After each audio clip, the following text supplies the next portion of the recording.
amigos.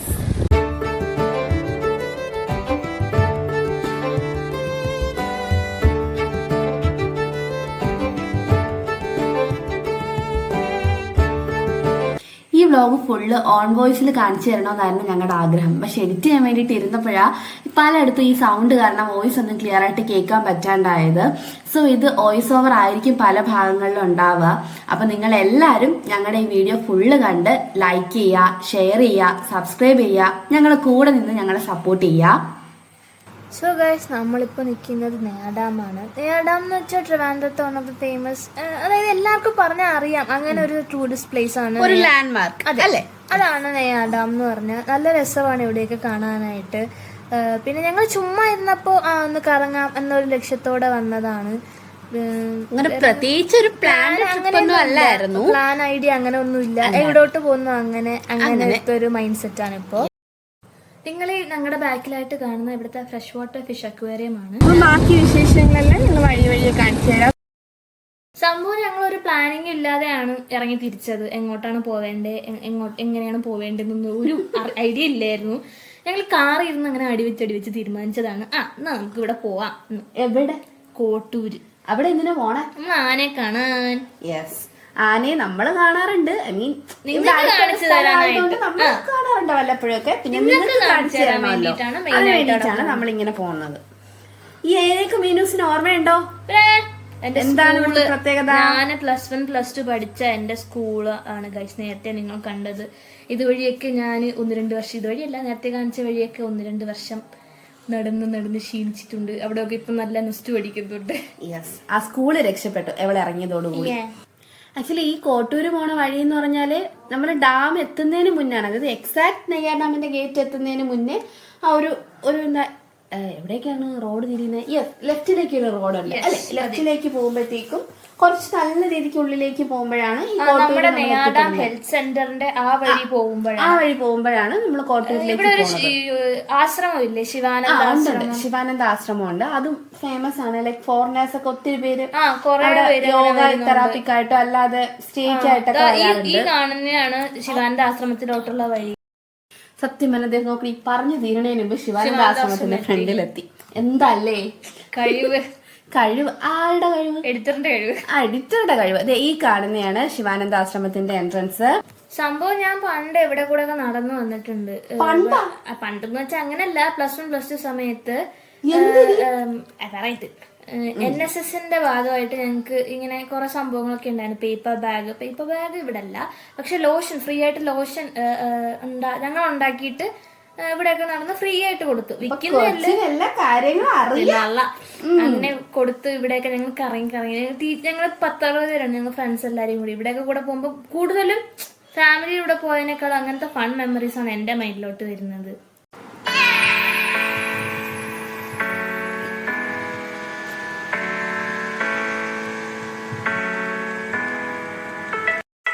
നിങ്ങൾ ഇപ്പൊ ഈ കാണുന്നില്ലേ, ഇതെന്താണെന്നറിയോ ഇവിടുത്തെ സ്പെഷ്യാലിറ്റി? ഇത് നമ്മുടെ ക്രൊക്കഡൈൽ പാർക്കാണ്. യൂഷ്വലി ഇതെന്ന് പറഞ്ഞാൽ സ്റ്റീവ് ഇർവിൻ ക്രൊക്കഡൈൽ പാർക്ക് എന്നോ റിസർച്ച് സെന്റർ എന്നോ അങ്ങനെ എന്തോ ആയിരുന്നു ഇതിന്റെ പേര്. എനിക്കത് ക്ലിയർ ആയിട്ട് അറിയില്ല. സ്റ്റീവ് ഇർവിന്റെ ഒരു ഓർമ്മയിലായിട്ട് തുടങ്ങിയതായിരുന്നു ഇത്. പക്ഷെ പിന്നെ കുറച്ച് അവരുടെ ഒരു ലീഗൽ ഇഷ്യൂസും കാര്യങ്ങളൊക്കെ ആയിട്ട് അതിന്റെ പേര് പിന്നെ മാറ്റി. ആദ്യം ഇതിന്റെ പേര് സ്റ്റീവ് ഇർവിൻ നാഷണൽ പാർക്ക് എന്നായിരുന്നു. പിന്നെ ആ കേസ് വന്നതിന് ശേഷമാണ് ക്രൊക്കഡൈൽ റീഹാബിലിറ്റേഷൻ സെന്ററിന് ആക്കിയത് നെയ്യാഡാം. ശരിക്കും പറഞ്ഞാൽ സ്റ്റീവ് ഇർവിൻ ഒരു ക്രൊക്കഡൈൽ ഹണ്ടർ ആയിരുന്നെങ്കിൽ അയാൾ മരിച്ചത് തെരണ്ടിയുടെ കുത്തു കിട്ടിയിട്ടാണ്. ക്രൊക്കഡൈൽ പാർക്കിന്റെ കാര്യം പറഞ്ഞു തീർന്നപ്പോഴത്തേക്കും നമ്മുടെ മറ്റൊരു ഫേവറേറ്റ് സ്പോട്ട് എത്തി, അതായത് ഡിയർ പാർക്ക് നെയ്യാഡാം. സത്യം പറഞ്ഞാൽ പണ്ട് ഇവിടെ ഗ്രില്ലിട്ടിട്ടായിരുന്നേ. അപ്പൊ നമ്മളിങ്ങനെ പോകുമ്പോഴത്തേക്കും തന്നെ മാനിനെയൊക്കെ ശരിക്കും കാണാനൊക്കെ പറ്റുമായിരുന്നു. പക്ഷെ ഇപ്പം അവരവിടെ ഫുള്ള് മതിൽ കെട്ടിയപ്പോഴത്തേക്കും നമുക്ക് അങ്ങനെ ഇവിടെ കൂടെ ട്രാവൽ ചെയ്യുമ്പോഴത്തേക്കും മാനിനെയൊന്നും കാണാൻ പറ്റില്ല. ലൈക്ക് ഇവിടെ പോയി പാസ്സൊക്കെ എടുത്തിട്ട് പാസ് ഉണ്ടെന്ന് തോന്നുന്നു, ക്ലിയർ അല്ല. എന്താ ഗേറ്റ് ഒക്കെ തുറന്നു തന്നാലേ നമുക്ക് അതിനെ മാനിനെയൊക്കെ കാണാൻ പറ്റുള്ളൂ. പിന്നെ നിങ്ങൾ ഈ കാണുന്നില്ലേ സൈഡില്, ഇതാണ് നമ്മുടെ നെട്ടുകാത്തേരി ജയില്. ഓപ്പൺ ജയിലാണ്. പണ്ട് ഇപ്പം അങ്ങനെയൊന്നും കൊണ്ടുപോകുന്ന ഞാൻ കാണാറില്ല. ചിലപ്പോൾ ഉണ്ടായിരിക്കും. ഇവിടുന്ന് പച്ചക്കറിയൊക്കെ ഇങ്ങനെ വിൽക്കാനൊക്കെ കൊണ്ടുപോകുമായിരുന്നു. അപ്പോൾ അതൊക്കെ ഞങ്ങളെ വീട്ടിൻ്റെ അവിടെ കൂടെയൊക്കെ കൊണ്ടുപോകുമ്പോഴത്തേക്ക് ഞങ്ങളും അതൊക്കെ വാങ്ങുമായിരുന്നു. പച്ചക്കറി, ചപ്പാത്തി, ചിക്കൻ കറി, അതൊക്കെ ഭയങ്കര റേറ്റ് ഭയങ്കര കുറവല്ലേ. അപ്പം എന്നാൽ ടേസ്റ്റും അത്യാവശ്യം ഉണ്ടായിരുന്നു. അങ്ങനെ കുറേ ദിവസം അതൊക്കെ വാങ്ങി കഴിച്ചിട്ടുണ്ടായിരുന്നു.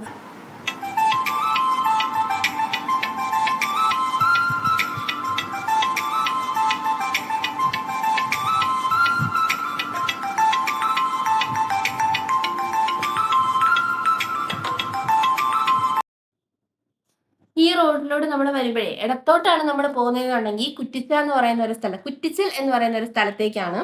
നമ്മുടെ വലത്തേക്ക് പോകുമ്പോഴാണ് കോട്ടൂരിലേക്ക് പോകുന്നത്. കോട്ടൂരിലേക്ക് ആക്ച്വലി ബസ് ഉണ്ട്, എപ്പോഴും ഒന്നുമില്ല. പക്ഷെ ബസ്സിൽ വരുവാണെങ്കിൽ നമുക്ക് ഡയറക്റ്റ് ഈ പറയുന്ന എലിഫന്റ് റീഹാബിലിറ്റേഷൻ സെന്ററിലേക്ക് എത്താവുന്നതാണ്. അപ്പോൾ നമ്മൾ ഫൈനലി ഇന്ന് നിങ്ങൾക്ക് മുന്നിൽ പറഞ്ഞ ഡെസ്റ്റിനേഷൻ പോയിന്റിൽ എത്തിയിരിക്കുകയാണ്. Elephant rehabilitation centre Kottoor. Actually Neyyar ഡാമിലേക്ക് വരുന്നവർക്ക് ഈ ഒരു പോയിന്റ് കൂടെ ഒരു ടൂറിസ്റ്റ് പാക്കേജിൽ വരുന്നതാണ്. പിന്നെ ഇവിടെ മാത്രം വരുന്നവരുണ്ട്. ഇവിടെ എലിഫന്റ് ട്രെക്കിങ്ങും കാര്യങ്ങളൊക്കെ ഉണ്ട്. പക്ഷെ ഞങ്ങൾ അങ്ങനെ ട്രെക്കിങ്ങിനായിട്ടൊന്നും പോയിട്ടില്ലല്ലോ. വരും ഇടയ്ക്കിടയ്ക്ക് ഇങ്ങനെ കുഞ്ഞി ആനയൊക്കെ വരുമ്പോഴത്തേക്ക് ആനേനെയൊക്കെ കാണാനായിട്ട് വരും, കുട്ടി ആനേനെയൊക്കെ കാണാനായിട്ട്. ഇപ്പം ഇവിടെ ഇൻഫ്രാസ്ട്രക്ചർ പണ്ടത്തെ പോലെയല്ല, കുറെ കൂടെയൊക്കെ ഇമ്പ്രൂവ് ആയിട്ടുണ്ട്. ലൈക്ക് പാർക്കിംഗ് സ്പേസ് ഒക്കെ നല്ല ഭംഗിയാക്കിയിട്ടുണ്ട്. എനിക്ക് തോന്നുന്നു ഇതൊക്കെ വന്ന ശേഷം ഞാൻ ഇങ്ങോട്ട് ഇത്ര അടുത്ത് ഉണ്ടായിരുന്നെങ്കിൽ ഇപ്പോഴാണ് തോന്നുന്നു ഇങ്ങോട്ടേക്ക് വരുന്നത്. മുന്നേ ഇടയ്ക്കിടയ്ക്കൊക്കെ വരുമായിരുന്നു. ഇപ്പം ഞങ്ങൾ വലുതായതിനു ശേഷം ഇത്ര ബ്രീഫായിട്ട് ഇപ്പോഴാണ് വരുന്നത്. ഇവിടെ പാസ്സൊക്കെ ഉണ്ട്. അപ്പം അച്ഛൻ പാസ് എടുക്കാനായിട്ട് പോയിട്ടുണ്ട്. നമുക്ക് പോവാം. ബൈ.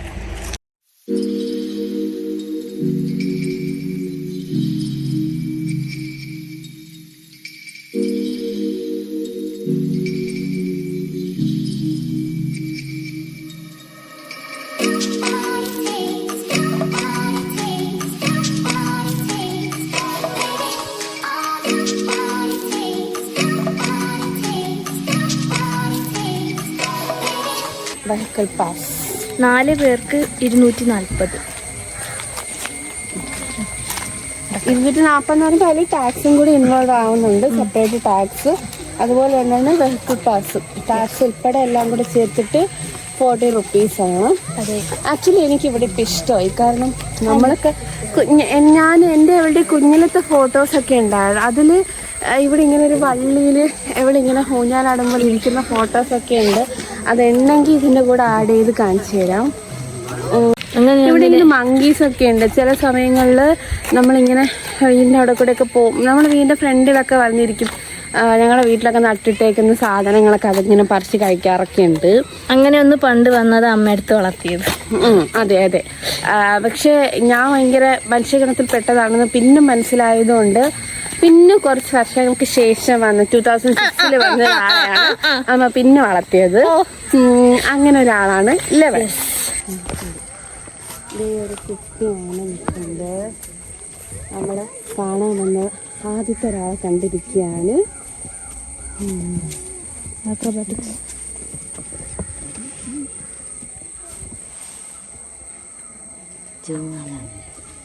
ഇവന്റെ പേര് രാജ. ഇവന് വയസ്സ് 11.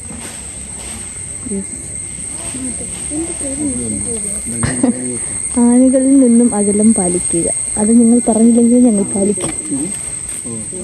ആനയുടെ കൂട് ഇങ്ങനെയാണ്, കൂടെന്നല്ല, ആന ഇങ്ങനെ അതിൻ്റെ ഷെഡ് ഇൻഫ്രാസ്ട്രക്ചർ അവർക്ക് വേണ്ടിയിട്ടുള്ള ഇങ്ങനെയാണ് വരുന്നത്. അതിന് ചുറ്റും കാടാണ്.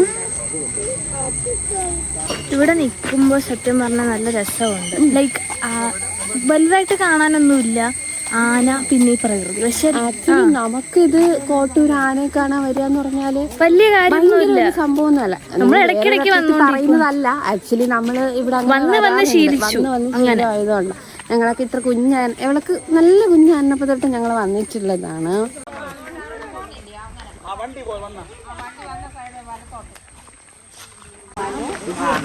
അവിടെ ആരണ്യ, മായ, പൂർണ്ണ 3 പേരുണ്ട് കേട്ടോ. ഇപ്പൊ 12 പേരുണ്ട്. നമ്മൾ ഇത്രയും പേരെ 5 പേരെയും കൂടെ അവിടെ 6, 7 വരെ കണ്ടല്ലോ. അപ്പൊ ഗായ്സ് ഇവിടെ മൊത്തം 12 ആനയുണ്ട്.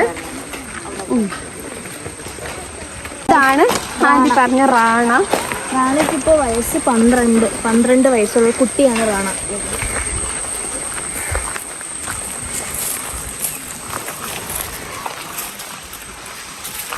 റാണ തലയെല്ലാം കുലുക്കി നിൽക്കുന്നുണ്ട്. റാണയുടെ അച്ഛനാണ് ബാലയ്യ. ഒത്തില്ല. തെലങ്കാനയിൽ നിന്നാണ് റാണയെ കൊണ്ടുവരുന്നത്.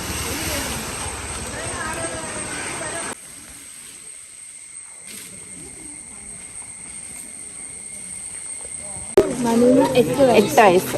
അതിന് ഫുഡ് കഴിക്കുവാണ്. സൂക്ഷിച്ചില്ലെങ്കിൽ കമ്പനി കയറി കിട്ടും. നിൽക്കുക, വിവേറായിട്ടിരിക്കുക. ഇല്ലേ കമ്പനി കയറി കിട്ടും. അവനെ എനിക്ക് അങ്ങനെ ഇഷ്ടപ്പെടുന്നില്ല. ഞാൻ പോകും. അങ്ങനെ ഇപ്പൊ പോണ്ട. മനു വീഡിയോക്ക് പോസ്റ്റ് തരൂ. എന്നിട്ട് ബാക്കി കാണുന്നത് ഇവരുടെ ആംബുലൻസ് ആണ്.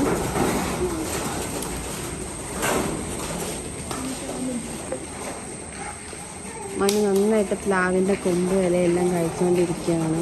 ഇതാണ് ആന കഴിക്കുന്നത്. കരിമ്പാണ്.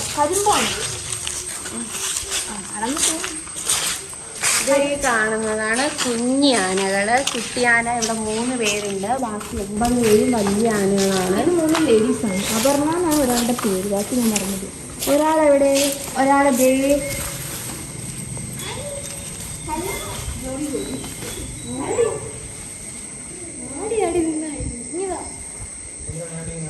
വൈബ് അടിക്കുവാണ് ഗൈസ് നമ്മുടെ അപർണയും കൂട്ടുകാരും.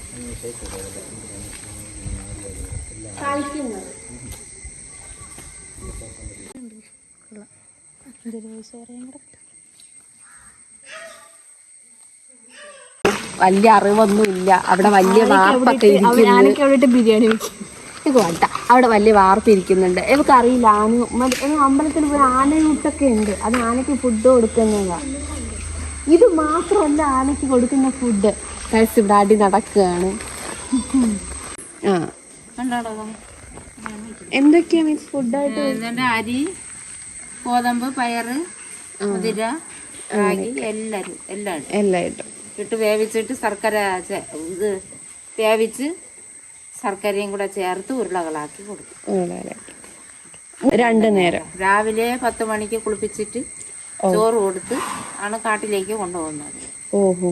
പിന്നെ ഒരു 3:30 മണി കഴിയുമ്പോഴാണ് തിരിച്ച് ഇവിടെ കുഞ്ഞുങ്ങളെ ഇവിടെ കൊണ്ടുവരും. വലിയ ആനകളെല്ലാം താഴെ പോകും. കുട്ടിയാന എന്ന് പറയുമ്പോൾ അതിന്റെ ഏജ് എത്ര വരും? കുട്ടിയാന 1 വയസ്സ് തൊട്ട് ഉണ്ട്. പക്ഷെ ഇപ്പം 4 വയസ്സ് തൊട്ടേ ഉള്ളു. 4 വയസ്സ് തൊട്ട്. 2 കുഞ്ഞുങ്ങൾ ചരിഞ്ഞു പോയി കേട്ടോ. 2 വയസ്സൊക്കെ ഉള്ളത്. അതാണ് തീരെ കുഞ്ഞില്ലാത്തത്. 4 അങ്ങ് അറ്റത്ത് കിടക്കുന്ന ആമിന 5 വയസ്സ്. അതിനിപ്പുറത്തേക്കുന്ന രാജ 11 വയസ്സ്. മനു 8 വയസ്സ്. റാണ 12 വയസ്സ്. ആരണ്യ, മായ, പൂർണ്ണ. ആരണ്യക്ക് 4 വയസ്സ്, മായക്ക് 7 വയസ്സ്, പൂർണ്ണയ്ക്ക് 8 വയസ്സ്. ഇത്രയും പേര് ഇവിടെ. കണ്ടോ കണ്ടോ അവളുടെ കോപം കണ്ടോ? ഞാൻ അവിടെ ആനയ്ക്ക് ഫുഡ് കൊടുക്കുമെന്ന് പറഞ്ഞപ്പോ അവളെന്നെ പുച്ഛിച്ച് ബിരിയാണി ചോറിട്ടാണ് വെക്കുന്നത്. ആനയ്ക്ക് ബിരിയാണി വെക്കുന്നെന്ന് പറഞ്ഞു. ഇതെന്താണെന്ന് എനിക്ക് അറിഞ്ഞൂടി. ഇതെന്തോ പുതിയ ഇൻഫ്രാസ്ട്രക്ചറാണ്. അതിനെ പറ്റി ആധികാരികമായി മീനാക്ഷി സംസാരിക്കുന്നതായിരിക്കും. സ്റ്റേഡിയമാണ്. അതെ. ആന ഇവിടെ വെച്ച് സർക്കസ് കാണിക്കാൻ ആൾക്കാർ അവിടെ നിന്ന് കാണും. ഈ വീഡിയോ ഫുള്ള് നിങ്ങൾക്ക് ചേച്ചി ആയിരിക്കും ഗൈഡ് ചെയ്ത് തരുന്നത്. എനിക്ക് ഇതിനെപ്പറ്റി വലിയ പിടുത്തല്ല. ഞാൻ ഭയങ്കര ട്രാവൽ ഗൈഡൊന്നും അല്ല. പിന്നെ കുഞ്ഞു കേട്ടറിവുള്ള കാര്യങ്ങൾ പറയുന്നൊന്നുമില്ല.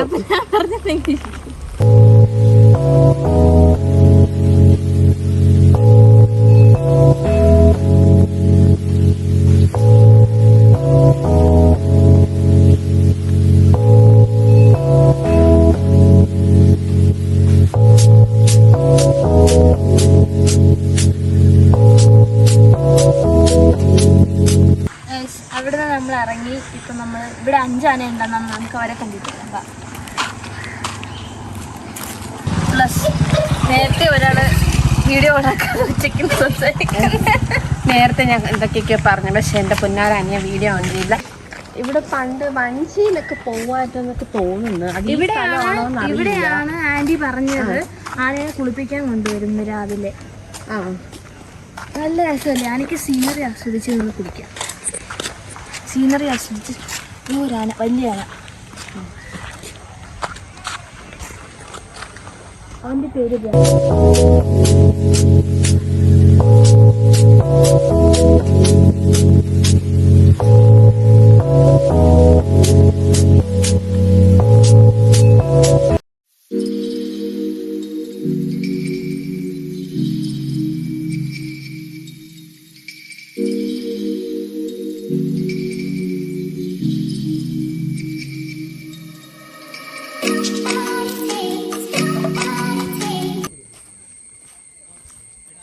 കൊണ്ടെന്ന് പറഞ്ഞ ഏരിയ ഇവിടെ വരെ വന്നിട്ട് അത് സ്റ്റോപ്പ് ആവാണ്. പിന്നെ ഒരു പാലം, ഞാൻ ഡോറ ബുജി പറഞ്ഞ പോലെ പാലം, വെള്ളം. എനിക്ക് തോന്നുന്നു ഇതാണ് അവര് പറഞ്ഞ ആനേനെ കാട്ടിലോട്ട് കൊണ്ടുപോകുന്നു. ഈ വഴിയായിരിക്കും മേ ബി ആനേനെ കാട്ടിലോട്ട് കൊണ്ടുപോകുന്നത്. കാട്ടിലെന്തിനാ പോസ്റ്റ്? കൊട്ടവഞ്ചി ഉണ്ട്, സംഭവങ്ങളെല്ലാം ഉണ്ട്. മറ്റേ പെഡൽ ബോട്ട് ഉണ്ട്.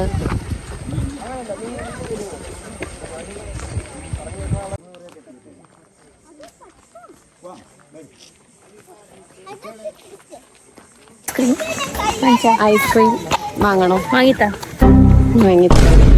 ആരെങ്കിലും. A few moments later. ഊട്ടിയിൽ പോകുന്നുണ്ട്.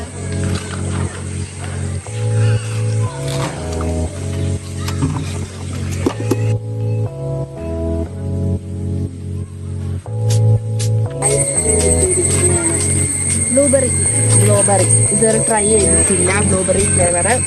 ലാസ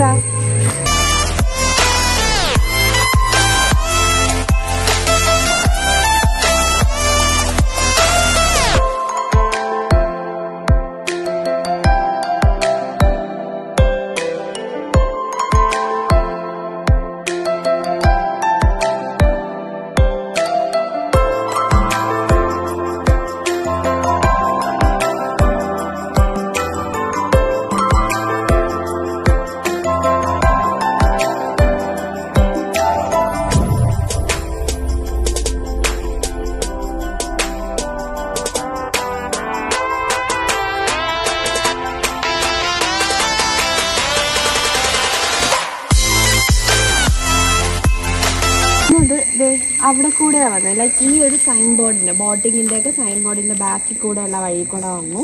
നമ്മൾ അങ്ങോട്ട് പോയി ബോട്ടിംഗ് എല്ലാം കണ്ടിട്ട് നേരെ ബോട്ടിംഗ് എല്ലാം കണ്ട് നേരെയുള്ള വഴി കൂടെയാണ് നമ്മൾ തിരിച്ച് നമ്മൾ എക്സിറ്റ് പോകുന്നത്. എക്സിറ്റ് വേ എന്ന് പറയുന്നത് അതാണ്. പിന്നെ ഇവിടെ എന്താ ഇത് ഡെപ്യൂട്ടി വാർഡൻ്റെ കാര്യാലയമൊക്കെ ഇതാണ്. ഈ ബിൽഡിംഗ് ഒക്കെയാണ് അത് വരുന്നത്. ഇത് നിങ്ങൾക്ക് ജസ്റ്റ് ഫോർ യുവർ ഇൻഫർമേഷൻ ഞങ്ങൾ പറഞ്ഞതാണ് അല്ലേ. തളർന്നു ഗൈസ്, വയ്യ. എങ്ങനെയെങ്കിലും നടക്കാനുണ്ട്, ഒത്തിരി നടക്കാനുണ്ട്. അതിൻ്റെ ക്ഷീണമാണ് ഈ മുഖത്ത് കാണുന്നത്. അപ്പോൾ ഞങ്ങളുടെ കോട്ടൂർ എലിഫൻറ്റ് റീഹാബിലിറ്റേഷൻ സെൻറ്ററിലെ ഞങ്ങളുടെ ഇന്നത്തെ ജേർണി നിങ്ങൾക്ക് ഇഷ്ടമായി എന്ന് വിശ്വസിക്കുന്നു. ഗൈസ്, ഞങ്ങളുടെ വീഡിയോ എല്ലാവരും ലൈക്ക് ചെയ്യുക, ഷെയർ ചെയ്യുക, സബ്സ്ക്രൈബ് ചെയ്യുക. പുതുതായിട്ട് കാണുന്നവരുണ്ടെങ്കിൽ മാക്സിമം നിങ്ങൾ ഷെയർ ചെയ്ത് ഞങ്ങളെ സപ്പോർട്ട് ചെയ്യുക. സോ ഗൈസ്, ഞങ്ങളുടെ വീഡിയോ കണ്ടവർക്കും കാണാത്തവർക്കും പകരം കിട്ടിട്ട് പോയവർക്കും നന്ദി.